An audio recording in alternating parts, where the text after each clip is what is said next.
Hello students, welcome back to your science class. This is the part 2 of chapter 15th, Our Environment, class 10th.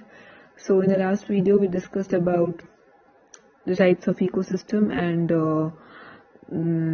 what are the roles of the two components present in the ecosystem.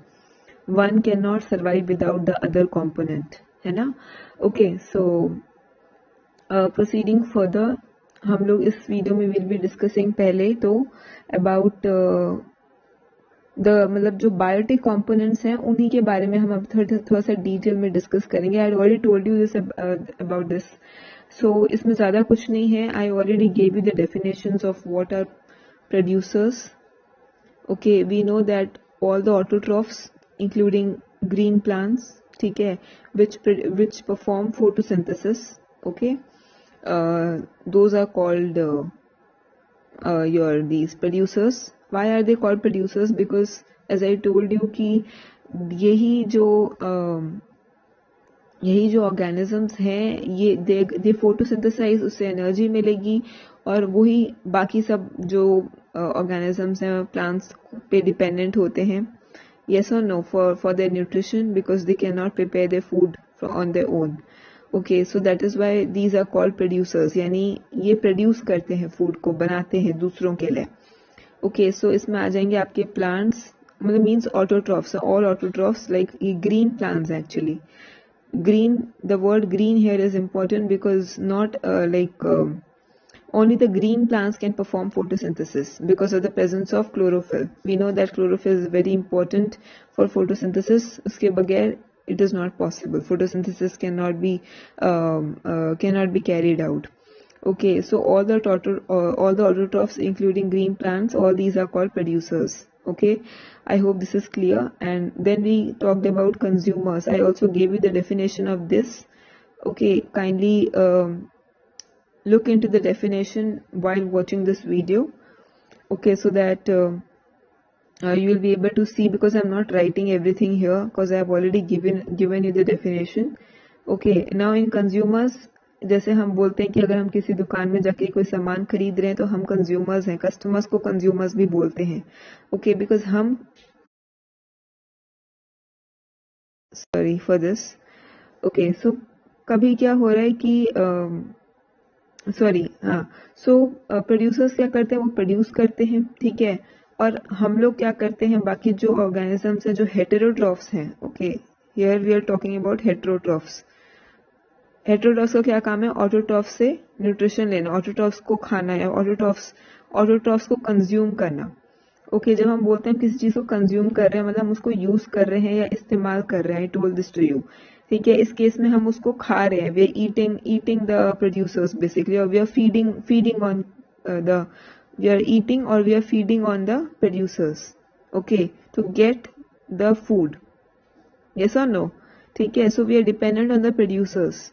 That is why we are called consumers. यानी ऐसे जो heterotrophs होते हैं which are dependent on producers to gain their nutrition, to gain the food, ठीक है, they feed on producers. Okay, these are called, यहाँ पे heterotrophs भी लिख देना. like heterotrophs का example आप दे सकते हो like plants and sorry not plants, animals and humans. Okay, then birds, insects, ये सारे heterotrophs हैं. Yes or no? ठीक है, so just write a few examples. Okay, so all these since they are dependent on the producers, that is why we call them consumers. Okay, then we come to another category of biotic, you can say biotic component, that is your saprotroph. Which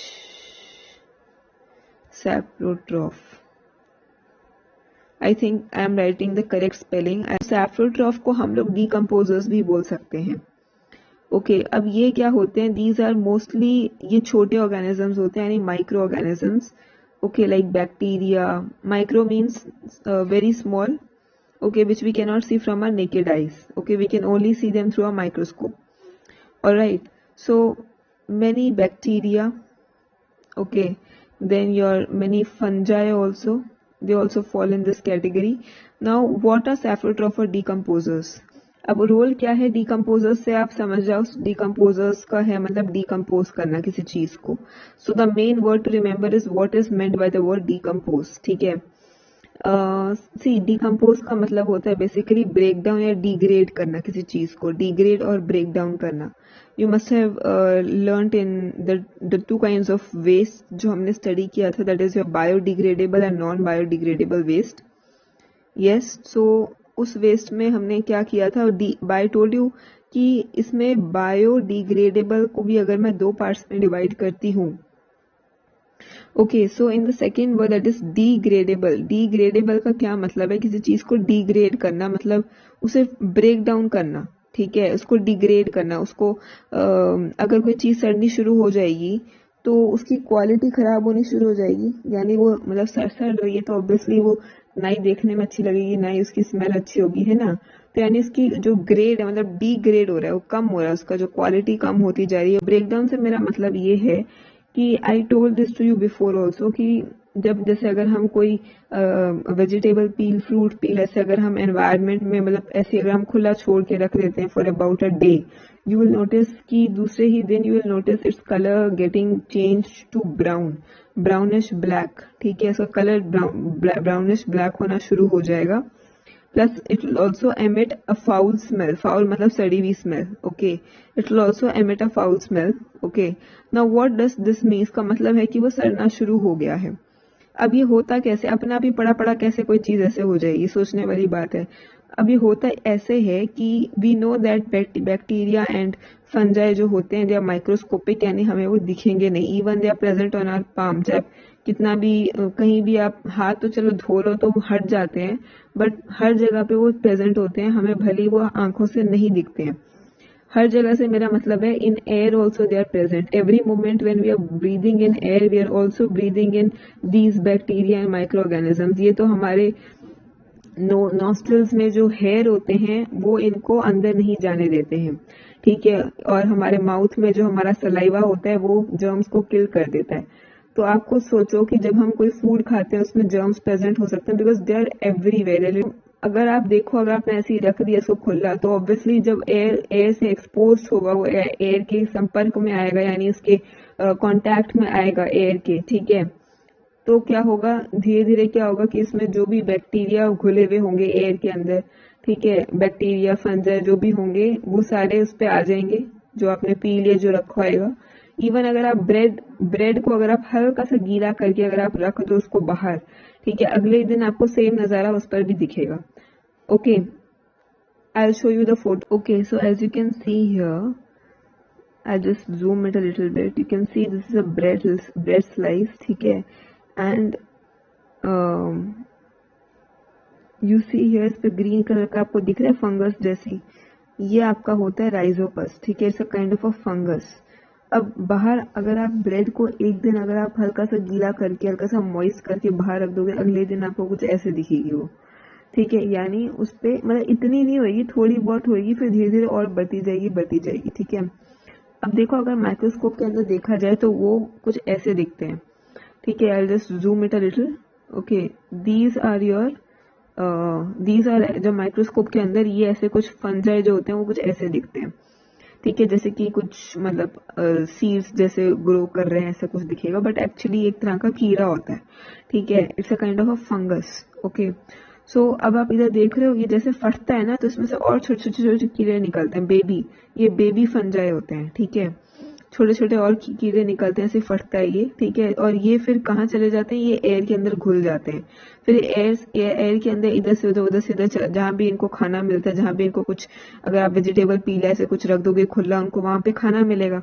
अब ये कर क्या रहे हैं, ये देख रहे हो आप, ये अंदर से सारा जो भी, अब ब्रेड के अंदर क्या है, शुगर है, मैदे आटे की होती है ना ब्रेड, उसमें शुगर होगी तो क्या कर रहे हैं आप देख रहे हैं, रूट्स जैसा कुछ दिख रहा है आपको यहाँ पे नहीं अंदर, तो ये सारा जो भी उसके अंदर जो भी न्यूट्रिएंट्स होते हैं, ठीक है, वो सारा एब्जॉर्ब कर लेते हैं, शुगर और भी जो चीजें होती है सारा एब्जॉर्ब करके उससे इनको न्यूट्रिशन मिलता है, उससे ग्रो करते हैं।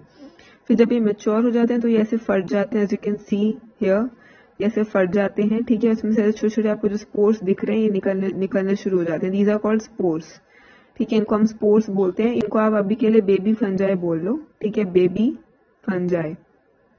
ठीक है। सो मैं आपको ये बताने की कोशिश कर रही हूँ कि ये हर जगह होते हैं। ऐसे ही बैक्टीरिया भी होता है। बैक्टीरिया को कुछ इस तरह का कुछ दिखेगा यूं, या फिर कुछ इस तरह गोल। ठीक है, अलग अलग शेप होती है बैक्टीरिया की। बट अभी इधर मैं आपको फंजाई का मैंने आपको एग्जांपल दिया कि देखो कि कैसे रोटी पे या ये ब्रेड पे इस तरह से ये ग्रीन कलर की फंगस उग जाती है। ठीक है, तो ये कर क्या रही है असल में, व्हाट इज इट डूइंग, ये अंदर से न्यूट्रिशन ले रही है और उसको, लेकिन ब्रेड तो खराब हो रही है ना, ब्रेड तो सड़ रही है ना, इसमें से स्मेल आनी शुरू हो जाएगी और देखो डिग्रेड हो रही है, डिकम्पोज होनी शुरू हो गई है। ठीक है, मतलब एक तरह से मैं कह सकती हूँ फंगस ने इसको खाना शुरू कर दिया अंदर से, तभी ये सड़ रही है। ठीक है, अंदर से इसको खाना, ऑब्वियसली न्यूट्रिशन ले रही है तो इसका मतलब उस पर फीड कर रही है, खा रही है एक तरह से, है कि नहीं, उसको उस पर फीड कर रही है ना फंगस, तभी तो उसकी क्वालिटी जो है वो डिग्रेड हो गई, मतलब उसकी क्वालिटी लो हो गई, यानी वो स्मेल करने लगी, खराब हो गई देखने में। ठीक है, तो उसी तरह ये डिकम्पोज होनी शुरू हो गई, यानी ब्रेक डाउन होनी शुरू हो गई, क्योंकि तभी तो इसमें खोखली खोखली हो जाएगी। फिर अभी अगर आप फंगस हल्के से निकाल के देखोगे आपको बिल्कुल खोखली दिखेगी वहां से ब्रेड। क्यों? क्योंकि इस फंगस ने सारी ब्रेड खा ली है, सारी जो भी धीरे धीरे करके उसने सारी उसमें जो भी न्यूट्रिएंट्स है सारे उसने ले लिया, तो ब्रेड को खोखला कर दिया, अंदर से हॉलो कर दिया है। ठीक है, हॉलो कर दिया, खोखला कर दिया अंदर से, तो ब्रेड को खाया जा रहा है एक तरह से। ठीक है, वो बैक्टीरिया भी ऐसे ही करेगा, फंगस भी ऐसे ही करेगी। ठीक है, अंदर से जब खोखला हो गया, कुछ बचा नहीं है, तो यानी वो डिकम्पोज हो गई है। ठीक है, इट हैज गॉट डिग्रेडेड या डिकम्पोज हो गई है वो, तो यानी एक तरह से वो ब्रेक डाउन, आपको बताया था मैं, ब्रेक डाउन हो रहा है, कोई चीज खाई जा रही है मतलब वो ब्रेक डाउन हो रही है। यस और नो? तो मैं कह सकती हूँ फंगस या bacteria causes break down of जो भी जिसपे वो फीड करते हैं, चाहे वो ब्रेड हो या वेजिटेबल पील हो या फ्रूट हो, कुछ भी हो, वटेवर। ठीक है, स्पेशली कोई ऐसी चीज जिसपे शुगर हो। ठीक है, फ्रूट के पील में भी शुगर होगी, थोड़ी बहुत तो शुगर बची रहेगी ना इसमें। ठीक है, फ्रूट के पील हो गया, ब्रेड में तो होती है शुगर। ठीक है, तो मेनली शुगर जो होती है that is what fungus feeds on mainly. ठीक है, अपार्ट फ्रॉम दैट दूसरे न्यूट्रिएंट्स भी वो लेती है, बट मेनली शुगर होती है। Okay okay, I hope this is clear कि what do we mean by decompose, यानी ब्रेकिंग डाउन ऑफ, डिकम्पोज का मतलब क्या है, ब्रेकिंग डाउन और डिग्रेडिंग एक तरह से। ठीक है, इसकी मैं डेफिनेशन यहाँ लिखवा रही हूँ, आप पॉज कर सकते हो, स्क्रीनशॉट ले सकते हो। Okay, breaking down of organic matter. ये अब ऑर्गेनिक मैटर का मतलब क्या है, फूड भी इन सिंपल लैंग्वेज हम फूड बोल सकते हैं, बट यहाँ पे ऑर्गेनिक मैटर लिखना जरूरी है। ठीक है, अगर आप बुक में देखोगे तो उसमें भी आपकी डेफिनेशन में यही लिखा हुआ है। Okay, so in simple language organic matter, organic का मतलब होता है जिसमें कोई कार्बन हो। ठीक है, ऐसी कोई चीज जिसमें कार्बन हो, हाइड्रोजन हो और ऑक्सीजन हो। ठीक है, इन तीनों चीजों से मिलकर जो चीज बनती है उसको हम ऑर्गेनिक चीज बोलते हैं, कोई भी चीज ऑर्गेनिक है।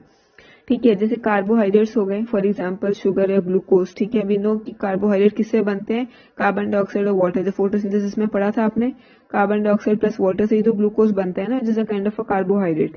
यस और नो?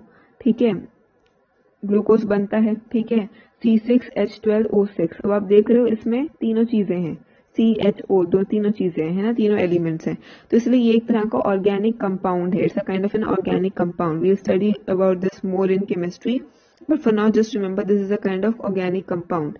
ठीक है, और यहाँ अगर मैं सिर्फ कार्बन डाइऑक्साइड और सिर्फ वाटर की बात करूं तो इन दोनों में से कोई भी ऑर्गेनिक कंपाउंड नहीं है, दोनों इनऑर्गेनिक हैं, क्योंकि इनमें, इसमें H नहीं है, इसमें C नहीं है।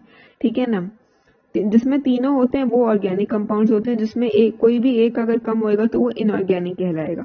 या फिर अगर मैं सी सिर्फ से C लिखूं या सिर्फ H2 लिखूं या सिर्फ O2 लिखूं तो ये तीनों भी इनऑर्गेनिक हैं। इनऑर्गेनिक, जो ऑर्गेनिक नहीं है उसको हम इनऑर्गेनिक बोल देंगे। Okay, this was just a side note for you all. Okay, थोड़ा वीडियो हल्का सा लंबा हो रहा है, I just wanted to complete the definition of decomposers. So those organisms, ठीक है, दोज ऑर्गेनिजम्स बेसिकली आप जैसे ब्रैकेट में लिख सकते हो, जैसे सर्टेन बैक्टीरिया एंड फंजाई। ठीक है, बैक्टीरिया एंड फंजाई। ठीक है, विच फीड, विच डिकम्पोज लिख दो सीधा, विच डिकम्पोज। ठीक है, और break down, okay, the organic substances or matter okay, into inorganic compounds, inorganic substances. Okay.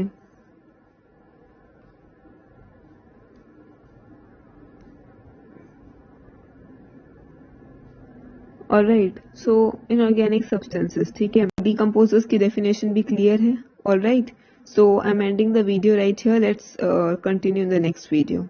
Thank you.